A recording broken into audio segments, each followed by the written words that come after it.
Hello guys, Emmanuel from Geekception here and hope you are doing awesome today. Now today I shall be doing the review for the Moto G5 Plus. Let's begin.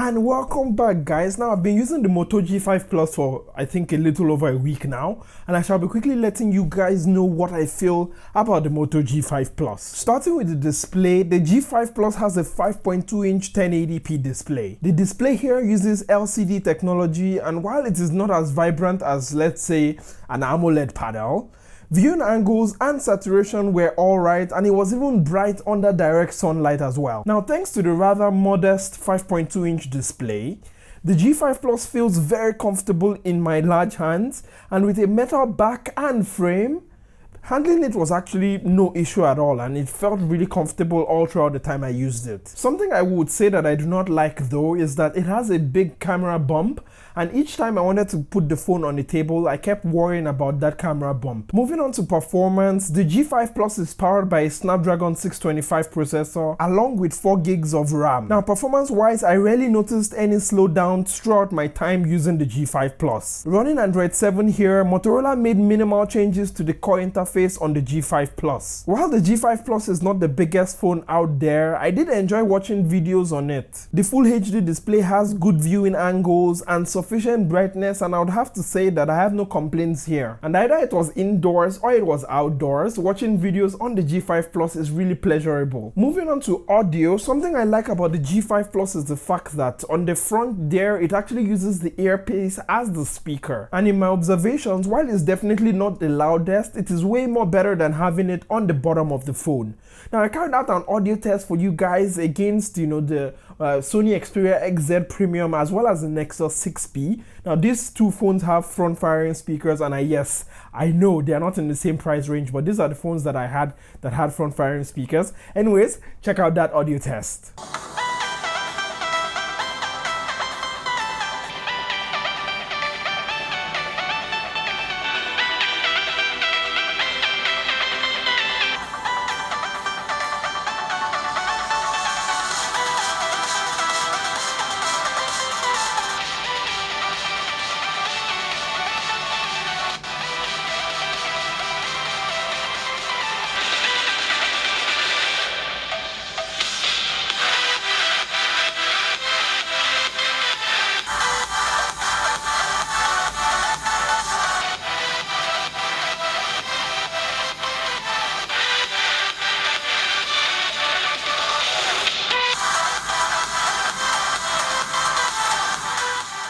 And welcome back guys. Now what did you feel about that audio test? How did the G5 Plus perform?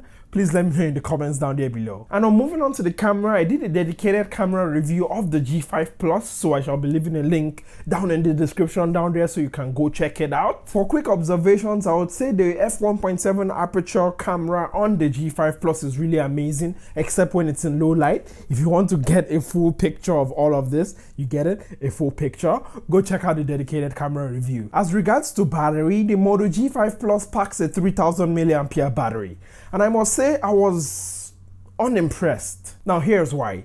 All throughout the time I used the G5 Plus, I did not get at least more than 4 hours of screen on time, and considering the fact that the G5 Plus has the Snapdragon 625, which in other phones I've used it has amazing battery life, hence why I am very unimpressed with the sub 3 hour screen on time I'm getting with the G5 Plus. Now this does not mean that the battery on the G5 Plus is horrible. No. It's just that I had some expectations, and those expectations weren't met.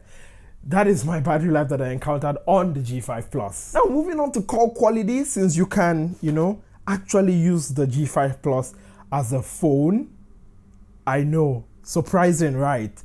Call quality on it was actually pretty good. I would say one of the better phones I've used this year, and I have no complaints about it whatsoever. Now as regards to extra stuff on the G5 Plus, it has the gesture where you can actually twist it to launch the camera or chop it to launch the flashlight. Why I did not use the flashlight a lot, I use the camera one a lot, and in fact that's how I launch the camera most times.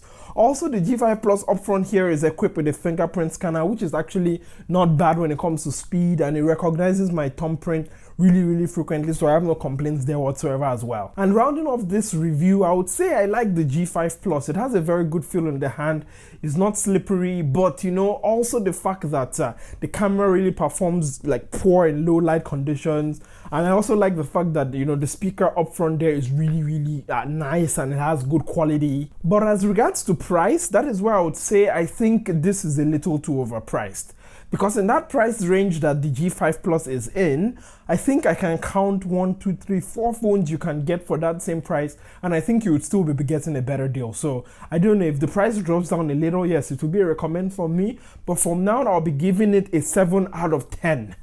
You know, some points deducted for the camera there, some points deducted for the price there, and some points added for the speaker and the camera also as well in the day. So that's basically been it for my Moto G5 Plus review. What do you feel about the G5 Plus? What are your thoughts? Please let me know in the comments down there below. And you know, that's basically been it. You know, I'm super tired right now. I've been shooting since morning. So I hope you guys really like this video. If you do, give it a big fat thumbs up. It helps me and I like it.